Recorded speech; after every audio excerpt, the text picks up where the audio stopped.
What's going on, everybody? Welcome back to another episode of Mind Over Matter, the podcast where we break down success, resilience, and the mindset behind greatness. I'm your host, Nick Stones, aka Breezy Stones, and today's episode is close to home. We got a special guest, Coach Chris. How you doing, man? Good, man. Good. Excited. Very excited. As you guys know, the season just started for him. 1-1 right now. 1-1, yeah, absolutely. First tip-off weekend. Got a nice win against FDU. Played a really tough powerhouse in Drew. Fought them tough. So excited to come out 1-1 this weekend. Yeah. Absolutely. So Chris actually just became the head coach. He was also a former player here. 1,000 points. Former All-American. That's incredible. Congrats. Yeah, thank you. Yeah. So I say before we get into the coaching questions, let's start off with the a diamond question. Ready? So before you started coaching, what was your experience like being a player? I loved it. I've had since I was a kid. I've had a love for basketball. Learning the game. Really grinding at the game, trying to get better. So, right. I think it kind of started for me with family. My brother was around the game a ton. My dad always came to help me work out. So, I think it started off with that, finding a love for the game through them, through family, something that we can kind of, work on together, something that, we can watch games together and that kind of thing, and then cherish from there into, basketball became everything, right? It turned into now my job, right? Turned into I go home, watch basketball, right? You have a love for it, you have a passion for it. So, I think it kind of sparked from my playing career now, into coaching as well. Totally. What inspired you to become a coach? I'm curious. It's a good question, man. I think, I didn't want it to end, right? I had such a great college experience. I wanted to be around the game more. I wanted to get into it. I started to coach, high school and some youth groups. I've always did counseling in the summer, just really enjoyed watching kids get better at basketball, right? So, it turned into now a perfect opportunity. Getting the opportunity to coach at Centenary. Obviously, this place is family. This place is home. So, when the opportunity came up, it was almost like it was, a dream came true, getting the opportunity. I've always wanted to do some type of coaching, but, getting to do it as a full-time job, I think that turned into awesome. Totally. So, dream came true. Exactly. God worked his magic. Keep working. Keep working, and he takes care of everything. Also, there's two, right? Never let a setback define you. Absolutely. Never let a setback define you. And for the audience tuning in, freshman year, I got cut. But I never let that define me to this day because look how that turned around. Absolutely. Now I'm a coach. Absolutely. Yeah, absolutely. I mean, it's a great story. My first year coaching, we were, 2-23, right? So it's when you question everything, right? I'm sure in that same scenario for you, you question everything, right? Everything you work for, it makes you question life. It makes you question, why did this happen to me? Yeah. But it's one of those things you could go two ways, right? You can let that define you, or you can let that define you in that's gonna spark me to work, right? Exactly. That's gonna spark me to. And that's what it did. It ignited the fire. Exactly, to, right? To start my own empire. 100%. I got the podcast. I got the athletic department opportunity. I got student activities, career Absolutely. development. Like I just kept going. Yep. And you look back at that moment, right? It's something that was negative at the time. Now probably turns into a positive right? Outcome. And I think same thing for me. That first year coaching, you go through it in the moment. It's really negative, right? It's really hard. You don't see a way out of it, right? You're down at the bottom. It's really hard to get up, right? But I think when you just keep putting the work in, and obviously you love it, right? You love what you do, right? Just like, I love what I do, right? So it's one of those things, if you let the work and you let the love work it out, I think everything else just kind of works itself out. Just stay dedicated and stay working hard. That's it. Hard work beats dedication, right? Hard work beats talent. Talent feels to work hard. Absolutely, man. There you go. So what's one of the biggest lessons that sports taught you?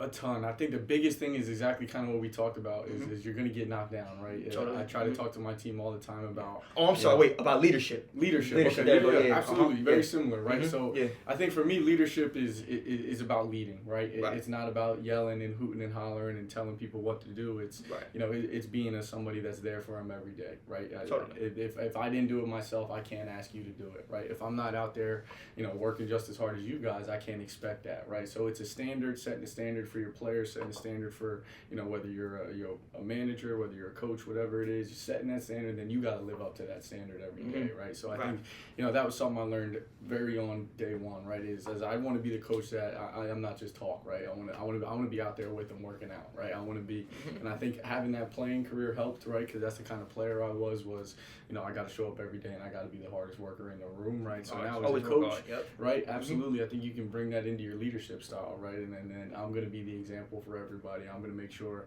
I'm working hard, so then everybody I'm asking to do is right, and it inspires them too to do the same thing, right? So right, and then builds that special word we call culture all the time, right? Culture. If it starts at the top, if the culture is we work hard every day at the top, right, then that trickles down, and by the end of it, you get a freshman coming in, he just doesn't know any better. He just knows that's what we do here. We work hard, right? And that's the goal, absolutely. That's the goal. And even, listen, to the players that came here to try out, listen, it's not the end of the world. Not the end of the day, all you got to do is just stay connected to the game you love, right?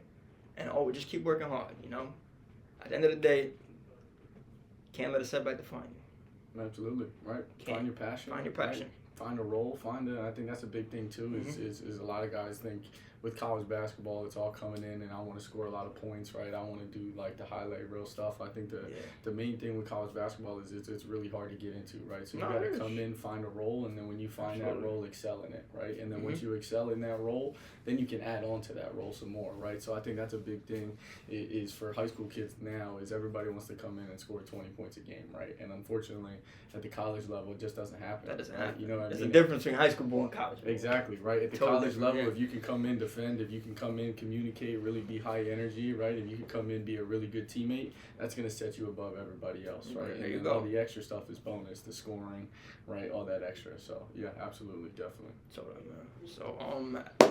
as you know, you started coaching, right? Super, love the work you do. Absolutely. Can't wait to pull it to the game tomorrow. Of course, yeah. So when your players face setbacks, cuts, losses, and injuries, what's one way you help them bounce back? Yeah, the big thing is confidence. I think we live in a world today where it's so hard for everybody to stay confident. They're always seeing a million different things that somebody's doing differently, right? A million different things. Everybody posts their best on social media, right? But nobody posts those low moments, right? So I think it's very hard for our players in today's age to realize that there's going to be low moments, right? So I think a big thing is keeping them confident, right? Keeping them engaged, especially if they're doing injuries, if they're struggling with grades. Yeah, never discourage them because then right? then their pride's gonna go down. So you obviously want to uplift them to motivate them to get back. And, absolutely, right? Like Kobe Bryant. Absolutely. RP. Right, and I think Kobe's one of the most confident people in the world because he put in the most work, right? So I think that's something that goes back to, that culture and that work ethic to where the more work you put in, the more confident you're going to be, right? So that way you have those setbacks. They don't really feel like setbacks so much because you're just so used to doing the same thing. So used to doing it. You're so used to on repeat. Work, right? So in that way, when you get back to where you're going to be, it's actually going to be better, right? Because you've been working so far. You've been working so much extra to try to get back. So we just try to keep them grounded, right? Be where your feet are, and where your feet are, you just give me everything. Keep going. Stay goal driven. Exactly. Goal driven. Yep. Yeah. Absolutely. And shout out to Professor Mike. We was actually just talking about this on the last episode about Kobe Bryant. The art of trash talking. Oh yeah. Oh yeah. Yeah. If my players ask, I don't like it. But when I was a player, I loved it, man. I had a hard time. I'm a big passionate. I like when they play with passion. I like when they play with their emotions on their sleeve, right? Obviously, you got to keep it in check. You got to. Right. But I think that's part of the game. We play an emotional game, right? So I think it's. Where I grew up, where I went to high school, it was a part of the game, right? If you weren't talking, you were getting talked to, right? So you're getting talked to. Yeah, it's like it's part of the game. You kind of got to just get used to it. Like there's gonna be players out there that obviously gonna try to get in your head, but you just can't let them do that. Absolutely, right? I always try to be mentally tough in terms of. I always try to be really positive when I talk trash, right? Like good defense after I made a shot, right? Like good stuff like that. Right. Stuff the encouragement. Exactly, right? I don't need to be all negative, but I think it's definitely a good part of the game. I think the mentally tough people win, right? I think that's they always win. When you can be mentally tough, not let people get to you, and not care about others' opinion. I think that's a huge part of athletics and being able to succeed in it. Totally, yeah. We were just talking about that, and we love the Kobe meme. You're soft. Oh yeah. You're soft. Oh yeah. Oh, that dream in practice when they were going in there. Oh my God. Oh yeah. Yeah, I even saw a Kobe reel of it was on YouTube. I was just scrolling through shorts. He what's the assistant coach name for the Lakers? Mike, something like that. Phil at the time when Kobe was there. Yeah. Phil Jackson. Phil Jackson, right? Yeah. Phil Jackson. Mike Brown. Yeah. Yep. Phil was actually bringing up his story to when he said, Phil, man, who are these players? They're not coming in putting in the work. They're going to the club. They're just partying. They're not focused. Yeah. And Kobe said, I'm going to ride them hard every day. Like if he was the player coach. Yeah, absolutely. And yeah. I mean, that's a big thing our team this year we're talking about is like player-led teams are better than coach-led teams, right? Because at the end of the day, the players are out there playing, right? The players are out there every day fighting in practice. It's them, it's their locker room, it's their experience, right? So, I think it can come from me every day, right? I can be the voice in the room, but when it starts coming from the players, I think that's when you really start to see that progress, right? Because that's the players wanting to get better. That's the players wanting to have that expectation for them, right? Having that standard for themselves. So, I think that's a big thing. And obviously, Kobe being, the epitome, one of the greatest of all time, obviously he had that standard every day, right? So when those Lakers teams were winning only 12 to 15 games, right, they're not meeting that standard. I'm sure. Speaking of Lakers, they had a rough game last night. They did, man. But JJ's dude got him going, man. They played hard. I think that's a big thing. JJ's got him. Plus LeBron's still out too. LeBron's still out. I mean, Luka's a generational talent, man. Luka's, I love AR too. I still don't get why they traded him. It's a tough, I still don't get why they traded him. Yeah, it's like, come on, Nico. You traded a player that brought you to the finals. Yeah, just brought him to the finals too. Year prior. Like, he was carrying the whole team. Yeah, I mean, mine is Jokic. There's not too many people in the NBA I'm taking over him, right? SGA's up there, Joker. Brunson. I think I take him over Brunson, though. Who, SGA? No, Luka. Luka? I take Luka over Brunson, man. Ooh! I'm a Knicks fan too. That's a tough one, Coach. That's a tough one. I'm a Knicks fan too. But I think I take Luka, man. Luka, he's 6'7". Right, can shoot it from 50. You're onto something. He's got the triple, almost averaging a triple double. Me personally, I love talking about which player is better. But if I could say this though, right? Brunson now is not the Brunson in Dallas. Brunson is like, because he's more of a leader now. He's got Josh Hart. I think he's better now. He's got Mikal. Absolutely. He's got his trio from Villanova. For sure. But man, that's a tough one. Yeah. I mean, Luka, I say overall, he's better. Yeah, he's better. Yeah, I think he's better because especially too, he brought his team to the finals. Even though they lost, but Brunson's never been there yet. Yeah, absolutely. He can't be in that combo yet. I think Brunson's a great point guard. He does a great job with his team. Oh, yeah. I think this year too, they do such a great job playing in transition. The Knicks, right? And I think Brunson's gonna have an even better year than he did last year. So, I agree. Tough loss with Orlando, but tough. Yeah, I told you know what's crazy? This year, man. The East is gonna. I called it. I said Orlando's gonna shock the world. Yeah, absolutely. Orlando's gonna shock the world, especially with that Desmond Bain trade. Yeah, you got Cleveland. You got the Pistons are really doing really well right now. Cade Cunningham. Yeah, the East is gonna be a good. Yeah, for sure. Yeah, it's gonna be fun next year for the playoffs. Absolutely. So let's get back to the other questions. Talk about the NBA. Yeah, man. So obviously you coach a lot of young athletes, right? What advice would you give to someone who feels like they're on the sidelines and not on the court? Yeah. In terms of how to get onto the court, you mean? Yeah, how to get on the court, how to stay positive. Because obviously, it's I'm not just saying here. Theoretically speaking, there's a lot of players on the colleges, high schools that are not really playing. Absolutely. And then they're thinking it's second guessing themselves, saying, "Am I good enough? Yeah. Why am I here?" Absolutely. So what's one piece of advice you would drop? Yeah, I mean, we have it all the time. We have individual meetings. We try to set things up to where, one, make them realize that everybody's a big part of the team, right? Whether you're number 1 or you're number 15 on the roster, right? Everybody plays a key role, right? So I think a big part of that is really buying into your role, right? It's a team game. Unfortunately, there's only 200 in college basketball. There's only 200 minutes in a game, right? So there's only 5 guys I can play, 20 minutes or 40 minutes per guy, right? There's only 200 minutes I can dish out. So, it's kind of getting guys to buy in. It's kind of getting guys to buy into a team over we. And I actually think when you stop worrying so much about yourself trying to get onto the floor and just worrying about, if I get 2 minutes, right? What do I do with those 2 minutes? If I go out there and just absolutely play as hard as I can and do whatever my team needs, I think that 2 minutes will turn into 3 minutes.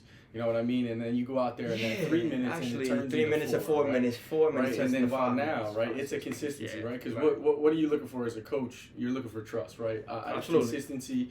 I trust that if I put you in the game, I know you're going to go out there and do what I'm asking you to do, right? So I think that comes from every day in practice, right? Or when you do go out there, is every time you go out there is just playing as hard as you can, right? So I think when the body language, right, and the mental aspect of not playing starts to affect how you actually, when you get out there, how you go about yourself every day in practice, I think if you just keep working, right, I think we kept talking about it, right, keep buying into the culture, keep buying into the process, keep buying into the work, right, and it's not the end, right, that's it, right, again, and you might be a freshman, you have 3 more years to try to get into a bigger role, right, and I think that's the big thing is not looking so nearsighted, right, looking at the big picture, right, and if you're not in the minutes you need to, what can I do to get into those minutes?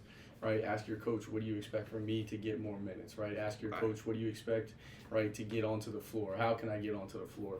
And if it might be a skill aspect to where you got to get more skilled, right? And then that comes from you got to get some skill work in the summer, right? You got to get more athletic. You got to get more into the weight room, right? It's just all fundamentals. Things, it's just simple fundamentals that just keep building up. Absolutely, right? Or if it's more of a mental side of it, where okay, you're looking to score too much, right? Let's try to move the ball. You got to play defense. Yeah. Honestly, ball hogging, no, I don't know. I'm not a ball hog. I'm a team player. Yeah. So yeah, absolutely. It's like. But I can understand. I can relate to ball hogs too because like if your team is not really scoring or doing anything, like who else can you rely on? That's it, right? And the one thing that always transcends is defense, right? If you can come in and play hard on defense, right, any coach is going to want you on the floor. So I think that's a big thing too, right? Is just come in, focus on defense, focus on moving the ball, the little things, diving on the ground, right? Awesome. And then all the other stuff will figure itself out. Absolutely. Yeah. So for student athletes juggling high school, school sports, not high school sports, school sports in college, how can they stay locked in on both? Yeah, so we do a really good job here of having like study hall, right? We have 3 hours of study hall a week for our guys. We try to keep them engaged in the classroom as much as possible. Right. We do Moodle checks, which is our like classroom checks. Make sure all their grades are student athletes. Absolutely. Right? Got to keep your grades up. That's the first thing, right? Because the first word in that is student, right? So student first, we got to make sure all of our guys graduate, right? We got to make sure all of them stay on top of their grades. Juliana here is an amazing academic. Shout out to Juliana. Shout out Juliana. She does an amazing job with our athletes. So that's the big thing is making sure that they realize that they're students first, right? And they can't have the basketball aspect of it without that student side of it. Absolutely. And the second part of it is making sure that, again, right, it's a culture thing. How we do one thing is how we do everything, right? So just as good as we want to be basketball players, right, we want to, run the offense, right? It all starts with being in the classroom, making sure your headphones aren't on, right? Making sure, your hood's not up, you're being an engaged student. Make sure you're interacting. 2 of your players are actually in my creative writing class, and they're locked in. So, absolutely, that's good to hear. That's Devin and Avery. Right? Devin and Avery, yep. Good, yeah. That's right. So, good. That's the big thing, right? Is we want them to be engaged, right? They represent Centenary men's basketball everywhere they go, right? So just being mindful. If coach is in class with you, how would you act, right? And that's kind of that mindset. How you go everywhere. You don't want to do anything that would be detrimental to yourself. Anything that would be detrimental to the team, right? So I think that's a big aspect of it. Mm-hmm. So if you could define your coaching philosophy in one sentence, what do you think it would be? Ooh. That's a great question. Let's work harder than them. That's it. That's it, right? Let's work harder than them, right? I think fundamentals, if you can work on the fundamentals and the little details and do those as hard as possible, right? I think all the talent, I think all the skill will prevail at the end of the day. So I think that's a big thing. Just shut up and work harder. I think that's a great line, right? Yeah. Shut up and work harder. Right? I think that's my English teacher from high school, he always say, hey, work smarter, not harder. That's it. That's it, man. I used to remember I would go to my dad if I was complaining I wasn't playing or I wasn't anything, just shut up, work harder. You know what I mean? Shut up, work harder. We need some of that, right? We need to just work harder, right? And I think that's a big thing. And obviously scenarios are different for everybody, right? There might be whatever might happen, but I think if you just buy into work, it's gonna all pay off. It's all gonna pay off, especially not even just like getting getting your handle right, your shot right, your defense right, but it's also just preparing yourself mentally, developing yourself mentally. You know what I'm saying? Because you only get to play basketball so long, right? So what are you gonna do next, right? And if you can take those things you learn in sports, right, like a work ethic, right, like being on time, right, like time management, yes, like being able to work with people, right, being in a team environment, right. Those are all things you can take into the real world. Those are all things you'll take with you for life, right? So absolutely, I think that especially in the working field. Yeah, absolutely. Yep. You're all in the team. You're formulated as a team. Yep. It's your job to get your work in on time. It's your job to lead, and it's your job to just, at the end of the day, it's great lessons, right? If you show up late to practice, right, well, you might have to run some sprints, something like that, right? You show up late to work, then you might not be there the next day, right? So it's good. Hey, sprinting is better than getting fired. That's it, right? So it's those life lessons that they gotta learn and they can teach from, and we try to do a really good job of building that, from the beginning. Totally. Awesome, man. Totally, yeah. Like I was going to say, it's always important that you stay dedicated. You always stay concentrated, right? And never let your setback define you. Never. Just keep pushing. I like to say, overcome the storm, which is in my last name, the storm. There you go. Yeah, man. There you go. Got the brain down pat, man. I appreciate it. Absolutely. So, the bonus question, Coach, I forgot to ask this one. Yes, since you did mention you used to be a college basketball player, yes, and I asked that question. Who was actually your basketball idol growing up? So it's funny, we talked about him a lot. For me, it was Kobe. It's Kobe. Oh, yeah, okay. Kobe was my guy growing up. That was I was a Knicks fan growing up, and the Knicks weren't great during that time. So I loved it. That was like the Melo era? That was the Melo era. Yeah, right before he got from Denver, man. So I loved it. They made the playoffs the one year. I got 1 year in Knicks playoff basketball, but so for me it was Kobe. I think it was like we mentioned, it was the work ethic, right? It was the showing up every day. Totally. 2-3 workouts a day, right? I'm sure my college teammates will tell you I wasn't always the eagerest to pass, so I think we had that in common too. I like to get my shots up. And again, I think that comes from you just put so much work in. You always feel like every shot's going in. Yeah, every shot's going in. But yeah, I mean, listen. Yeah, what I learned too growing up as a basketball player, like not every shot's gonna go in. No, of right? course not, right? Not every shot's gonna go in. You can't be perfect. Yeah. You can't be like you're gonna miss free throws. Like even though you have to make free throws, but you're gonna miss some. Yeah, absolutely. And sometimes you're gonna smoke a layup. And it happens. Absolutely. But gotta have the confidence the next one's going in, right? That's that mindset, man. Next one's going in and next one's going in. The next one's going in. And always. That's it. Yeah, bro. One of my favorite players going up was Steph Curry. That's awesome. Steph Curry, yeah, man. So you got the Steph Curry, LeBron era. Who you think? Who's your GOAT? My GOAT right now? All time. Who's your GOAT all time? Greatest of all time. It's crazy we just spoke about him. Kobe? You got Kobe? See, it's gotta be Kobe, Jordan, and LeBron. Man. Kobe. I love Michael Jordan too. Yeah. But my mom, that's like more my mom and dad's era, you know? Yo. But Kobe was like our era too. Yeah, absolutely. Yeah, Kobe was the next Michael, right? The next they Michael. were close to it, 5 rings. They were close. Their game was very, very similar. Very similar, yeah. I'm shocked you didn't say LeBron. I feel like all the Oh, no. Respect the King James, boy. Hey, listen. He's doing it for a long time. He's doing it for a long time. I respect it. I like the Kobe answer. That's a good answer. That's a good answer. Some people, do your players say LeBron? Or not? I'm sure they're in between. I'm sure a lot of them say LeBron. Yeah, I'm sure a lot of them say LeBron. I got a couple older guys. They might say Jordan. I mean, listen, LeBron, he's what, 40 years old now? He's 30-something. He's been year 20. Almost? Yeah, oh yeah. Well, almost 40. I think he's 40 on the dot. I think he just turned 40 this year. 39, something like that. Still in the league, so that's great. 20 years in the Vince league. Carter retired, I think, about around that same time too, right? Yeah, he was 20 on the dot. Yeah, Vince Carter as well. Yeah, man. That was a seat. Vince Carter with the Nets back. You growing that seat. That's for him in the dunk contest too. Oh my God, he could fly. But that was yeah. Vince Carter, Jason Kidd. Those are the days, man. Richard Jefferson. Yeah, that's when they were back in New Jersey.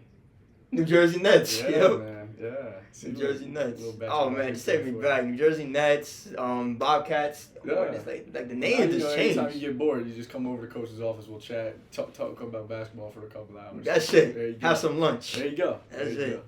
That's what's up. Hey, Coach, thank you so much. Absolutely. I appreciate you coming, Nick. Of course, my pleasure. Absolutely, of course. And that wraps it up for Mind Over Matter. Thank you guys for tuning in. More episodes coming soon. Peace out, everybody.